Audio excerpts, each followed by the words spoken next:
Olá pessoal, tudo bem? Eu sou a Carmen do blog Aqui Vi do Mundo e hoje eu venho responder perguntas de vocês. Há uns dias atrás eu deixei no Instagram, se você não me segue, eu peço que me siga, o Que Vi do Mundo. Deixei lá no Instagram um pedido, façam-me perguntas. Aí eu pedi para me fazerem perguntas literárias. E aí as pessoas fizeram algumas perguntas. Eu já tenho 2 vídeos aqui respondendo perguntas. Este vai ser o terceiro. Talvez eu divida esse em 2, não sei o tamanho que vai ficar, certo? Se eu dividir em 2, esse vai ser o terceiro e depois haverá um quarto a partir dessas perguntas deste post que eu deixei no Instagram.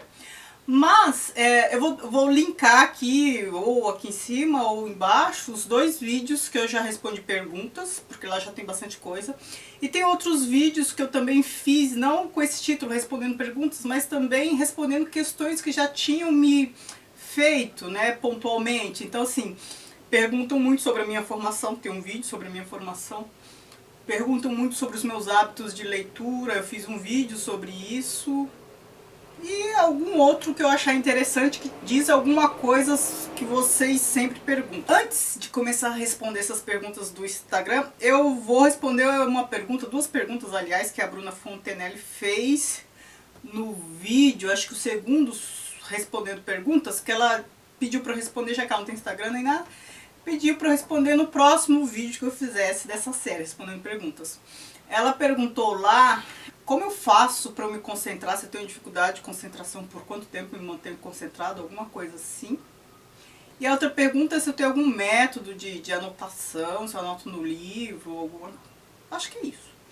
Assim, a minha concentração varia de acordo com o meu interesse no que eu estou lendo, interesse temático. Então, se é alguma coisa de não ficção que eu preciso estudar para dar aula ou porque eu tenho interesse específico, a concentração aumenta. E de não ficção, se é uma narrativa fluida, né? Como eu falo para vocês, né? A qualidade narrativa interfere, pesa muito. Então, assim, os livros que costumam ter narrativas mais fluidas são dos século XIX, aquele tipo de narrativa em que o narrador cria uma cumplicidade com o leitor, vai te induzindo e tal. Esses costumam prender bem e aí eu me concentro e vou indo. Mas já os contemporâneos, as narrativas contemporâneas, elas exigem mais da gente, porque o narrador fica quase invisível, às vezes fluxo de consciência, monólogo interior, ou então um tipo de narração que se aproxima muito disso, exige um pouco mais de atenção. E aí exige concentração, mas a leitura rende menos, exatamente por exigir muita concentração para você não se perder no meio da história, certo? Eu não sei se eu respondi. A segunda questão, meu método, se eu anoto, eu não faço controles paralelos. Eu anoto alguma coisa no livro mesmo, sempre a lápis. Eu nunca risquei um livro a caneta ou a marca-texto. Para eu fazer isso só se for xerox. Mesmo assim, eu costumo usar lápis. Mas e marco com post-it também, né? Aqueles indicados. Mas os livros de literatura eu marco muito pouco mesmo, né? Os livros de ficção.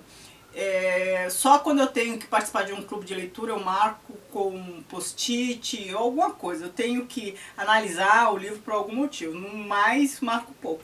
Os livros de ficção eu marco assim, né? Escrevo do lado, faço um fichamento ali. Quem viu aquele meu vídeo de como fazer um fichamento, aquilo que eu disse lá, eu faço nesses livros.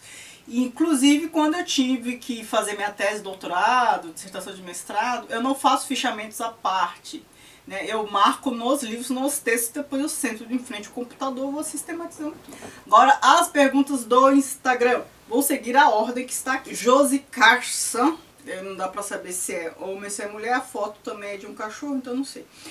Qual momento da vida acadêmica te fez sentir mais orgulho de você mesma? Quando eu terminei o doutorado, né? A gente sempre, quando atinge os topos mais altos, a gente fica com mais orgulho, né? É um degrau a mais que eu subi. Então, assim, depois da defesa da minha tese, eu fiquei muito animada, mas depois já veio o vazio, né? O que eu vou fazer agora? E, enfim, o que eu fiz? Comecei a dar aula, né? Acho que eu preferi estudar, não sei. Eu acho que eu gosto muito de estudar e dar aula, as duas coisas. A Jaque, que tem o canal aqui também no YouTube, como você faz para conciliar as leituras com as outras atividades da vida? É aquilo que eu já comentei, acho que em outros vídeos, né? Ler para mim é uma necessidade. Se é uma necessidade, eu sempre vou procurar encaixar nos momentos que dá. Então assim, eu leio pela manhã, porque eu acordo muito cedo, antes de clarear. Nunca eu acordo depois do dia claro, até mesmo quando eu estou de folga. Sou uma criatura diurna ao extremo. E às vezes eu acordo cedo demais para fazer qualquer coisa. Então às vezes eu acordo 4 horas. Isso independe da hora que eu vá dormir, viu? Então eu posso dormir meia-noite, 1 da manhã, que eu acordo cedo. E aí às vezes eu acordo cedo demais. E cedo demais para qualquer coisa. Aí eu leio. Outra coisa que eu também faço é ler muito no metrô. Eu leio no metrô, eu levo o Kindle, né? E leio, então sempre leio. Quando marco alguma coisa com alguém, eu detesto deixar as pessoas esperando. Eu sempre prefiro chegar um pouco mais cedo. Aí, no tempo que eu tô ali esperando, eu leio. Sabe, tudo vira oportunidade. Às vezes eu tô cansado, vou tomar um café, não sei o quê. Aí eu chego, tomo um café, como pão de queijo. Eu adoro cafés, né? Eu sempre frequento muitos cafés. Ainda bem que aqui em São Paulo tem bastante. Eu sento e leio. Se eu tô esperando médico, leio. Li e falei. O que você acha dos lançamentos literários de youtubers? Agora eu não sei se lançamentos literários são as booktubers que estão lançando livros. Eu imagino que seja isso. Não aqueles livros sobre youtubers famosos, né? Famosas youtubers, blogueiras de maquiagem. Eu imagino que não seja isso. E sim booktuber, né? Eu vou entender dessa forma. Bom, eu não li ainda nenhum.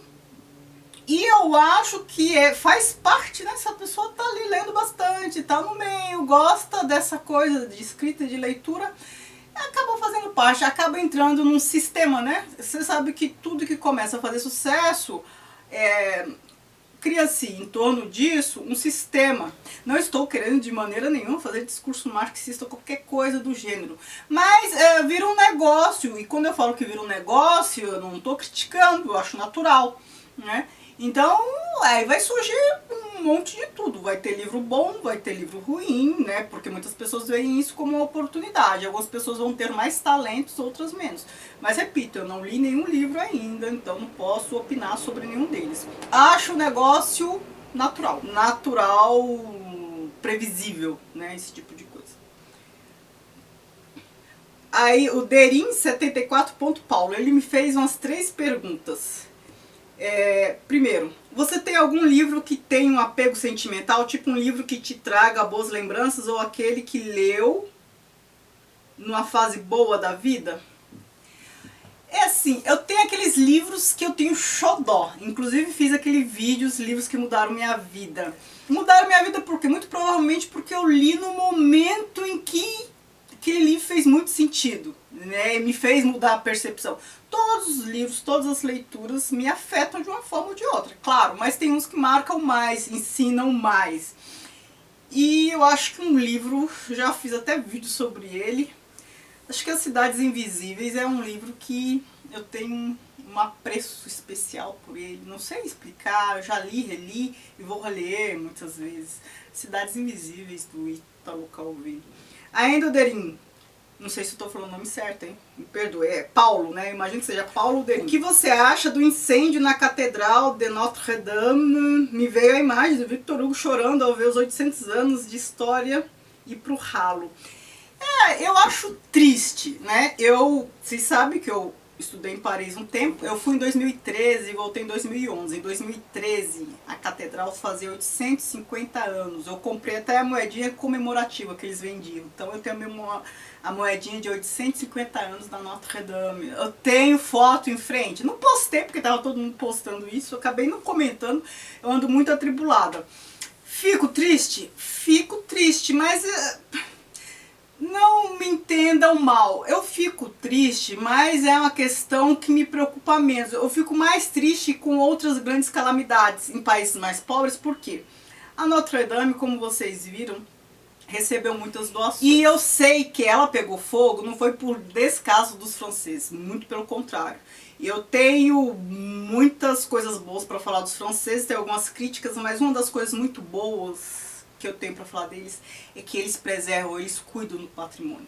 Eles têm um apreço pelo passado, pela história, que eu vi em poucos países, poucos povos. Então, se aquela catedral pegou fogo, não foi por descuido. Na verdade, vocês viram, eles estavam reparando, estavam fazendo manutenção, e aí aconteceu um acidente. Então eu fico mais triste quando acontece em outros países, como o incêndio do Museu Nacional. Por quê? Porque ali é retrato de descuido, é resultado de descuido. E você pode doar para o Museu Nacional, primeiro que você fica incerto sobre para onde vai esse dinheiro, e depois, mesmo que doam, não vão cuidar, vão continuar a não cuidar. E assim, a gente vai falar mal das autoridades? Ok, tá, mas a gente também não valoriza. Ah, nós não valorizamos porque nós não temos uma cultura. É, ok, mas é a responsabilidade de todo mundo, né? Então assim, a gente vai esperar que nos ensine, que façam por nós, a gente não vai correr atrás de nada. Se a gente for esperar, já falei isso em algum vídeo, hein? Não esperem, porque não virá. Então, assim, a gente também tem que se responsabilizar, né? Eu fui no Museu Nacional em 2015, novembro de 2015. E eu até tenho um post no blog, eu vou deixar aqui embaixo para vocês darem uma olhada, eu fotografei um monte de coisa, e ele já estava em estado de abandono. E a gente não cuida, e a gente não valoriza. Então, mesmo que cuidasse, a gente não valoriza. Então eles vão investir em algo que a gente não valoriza. Se a gente valorizasse, eles investiriam e tentar ganhar dinheiro de alguma forma com aquilo. É triste, mas as coisas funcionam dessa maneira. Se a gente não valoriza, eles não investem. Então, assim, é uma responsabilidade compartilhada. No caso da Notre Dame, eu sei que não foi descuido, assim, pode ter sido descuido de uma pessoa, mas não é um descuido, uma negligência de um povo. E eu sei que eles realmente vão restaurar o mais rápido que eles puderem. E aí eu até entendo quem doou. Ah, o Derim continua a pergunta comentando isso do Museu Nacional. Aliás, em doações para a reconstrução da Notre Dame foram arrecadados 3 bilhões de fundos. Agora para o Museu Nacional apenas alguns bilhões de reais. Quantia que sabemos que mal dá para construir a primeira parte do museu.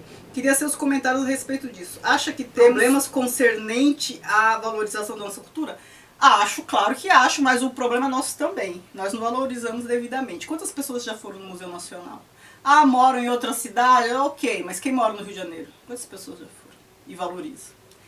Eu amo museu, né? Eu vou em qualquer museu que tiver, qualquer museu que me deixe entrar, qualquer museu que eu tenha oportunidade, porque eu acho que é um dos melhores espaços pra gente aprender. Mas não é todo mundo que gosta, não é todo mundo que tem paciência, então assim... Aí a gente, voltando a essa questão, comparando Notre Dame com o Museu Nacional. Notre Dame, quantas pessoas foram visitar, mesmo que seja porque é ponto turístico, porque está em Paris? Fez parte da história de quantas pessoas? É claro que a catedral, né, as obras ali receberam doações de pessoas do mundo inteiro, inclusive uma brasileira milionária que doou. Faz parte da história das pessoas. O Museu Nacional faz parte da história de quem? Então a gente tem que pensar isso.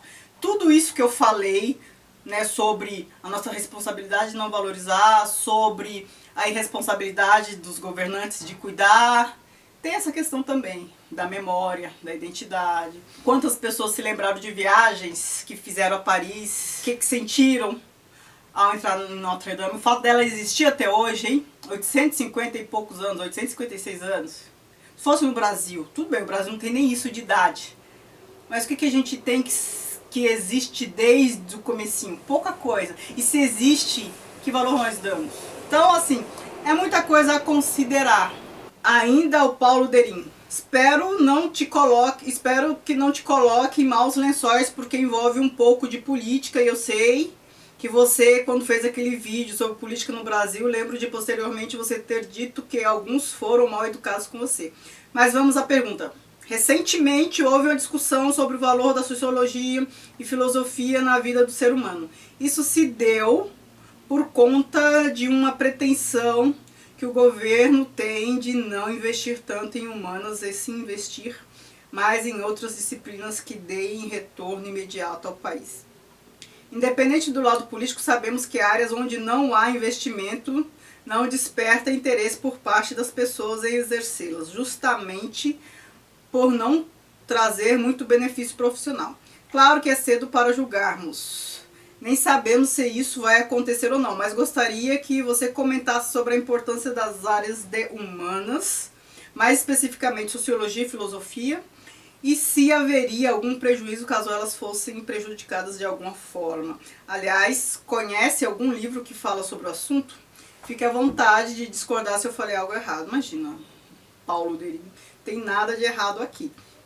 Eu entendo a sua preocupação, você na verdade fez um comentário longo, você está querendo saber minha opinião sobre isso, né? Sobre a desvalorização dessas duas disciplinas. A questão é que essas duas disciplinas, a desvalorização delas não é um fato isolado. A gente está no momento em que estamos regredindo ao século XIX em termos de mentalidade. Então a gente está tendo aqui atitudes positivistas. Toda a discussão que está acontecendo hoje, de o progresso acima de tudo, a visão utilitária das coisas, vamos investir no que dá retorno imediato, tal.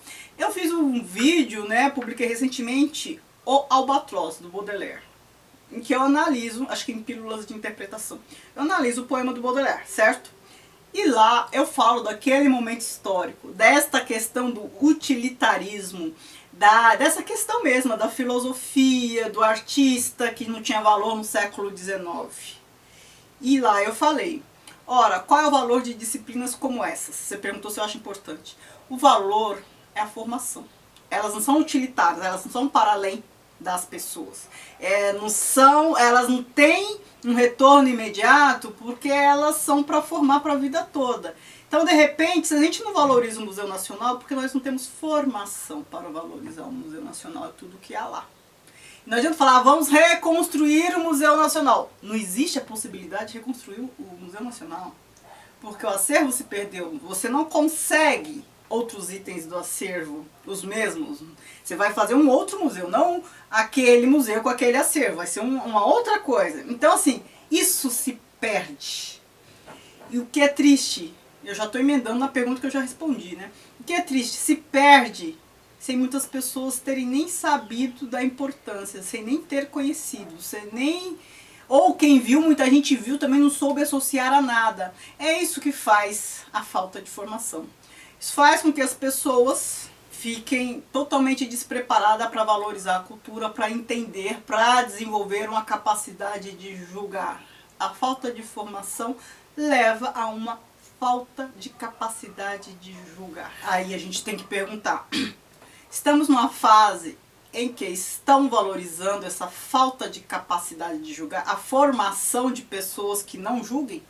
Óbvio que sim. Mesmo que a gente não tivesse esses discursos, essas narrativas, aqui no Brasil já tem essa dificuldade porque nossa formação é muito precária, né? Então a gente não está preparado. Antes desses discursos todos a gente já não estava. O que filosofia, o que sociologia, o que áreas das ciências humanas podem trazer de bom? A formação. Eu fiz aquele vídeo há pouco tempo, O Albatroz, do Baudelaire, e lá eu expliquei aquele contexto histórico. Quando eu falo para vocês que a gente está voltando ao século XIX, eu não estou brincando. Eu estava falando, segunda metade do século XIX, da condição do filósofo, do artista, ali, naquele momento. E o que eu falei para aquele contexto serve para o contexto de agora. Radicalizando o discurso, se a gente considerar que tudo tem que ser submetido ao crivo da utilidade, a gente nem tem filho mais. Concorda? Porque para que serve uma criança? Em termos utilitários, serve para nada. Muitos podem falar, serve para encher o saco. Não, estou brincando. Não é por uma questão utilitária que a gente tem filho. É por outras razões, não é? Por afeto, por um monte de coisa, de querer cuidar, por um monte de coisas que não são utilitárias. Então a gente não pode submeter tudo ao crivo da utilidade. É isso que não está claro para todos. E quando eu falo para vocês, a perda de capacidade de julgar faz com que as pessoas ouçam discursos como este de que não há aquecimento global, de que filosofia, sociologia não serve para muita coisa, as pessoas acreditam. As pessoas que acreditam porque a capacidade de julgar delas está comprometida. Então, Paulo, você perguntou para eu comentar sobre isso, na verdade você já sabia da minha posição sobre isso. Quem me acompanha aqui já sabe, né, do meu posicionamento. Eu acabei de falar do vídeo Albatroz e já tinha falado sobre isso, hein? E eu gravei aquele vídeo antes, eu gravei esse vídeo mais no começo do ano, quando nem tínhamos medidas deste tipo. Eu estava falando do século XIX. A gente tem um discurso de progresso, de avanço, mas que retoma o século XIX. Olha só o progresso. Então, se você acompanha aqui meus vídeos, não necessariamente esse do Albatroz, mas qualquer outro, Você já sabe. Quem me acompanha aqui há algum tempo já sabe o meu posicionamento sobre essas coisas. A formação da pessoa é importante. Ela consegue discernir as coisas. Ela consegue perceber o que está por trás dos discursos, a intencionalidade, os interesses, o que isso pode acarretar. Ela consegue estabelecer relações de causa e consequência. Então, qual é o valor de ciências humanas? É um valor indireto. Serve para formar indivíduos críticos. Ah, de repente o momento não valoriza a formação de indivíduos críticos. Ok, de repente esse momento não valoriza esse tipo de indivíduo, o que é uma pena. Mas eu falei para vocês, hein? Já comentei isso antes, a gente não pode esperar que caia do céu. A gente não pode esperar um salvador, eu já falei isso para vocês. Não espere um salvador nos salvar. Primeiro que não existe salvador. Depois ele pode não nos salvar. E depois se nos salvar é para atender a que tipo de interesse? Nosso? Dificilmente. Certo? Então assim, a gente tem que tomar rédeas da própria vida. Hoje em dia, com a internet, tem bastante coisa que pode ajudar. Então tem muita coisa ruim, é muita coisa para selecionar. Enfim, vá atrás de boas indicações, vá atrás, tente se formar sozinho. O autodidatismo é difícil, né? E hoje em dia, com muito estímulo, é cada vez mais difícil que as pessoas perdem a concentração, perdem o interesse, elas vão querer sempre o que dá retorno mais imediato. Perceba o discurso. A formação do indivíduo é demorada, mas a partir do momento que o indivíduo já se percebe uma postura mais crítica, é um processo para a vida toda e sem retorno. Esse é o lado bom. Ele começa a querer desvendar, a querer entender as coisas. Ele começa a estabelecer relações. E tudo começa a fazer mais sentido. E o fato de estar entendendo mais coisas faz com que ele tenha interesse de entender cada vez mais. Não espere um salvador, não esperem nada do tipo, porque não virá. Esperar um salvador. Por que a gente tem que colocar nas mãos do outro a responsabilidade da nossa formação? Se é uma criança, ela tem os pais para orientar. Se é uma pessoa adulta, não espere.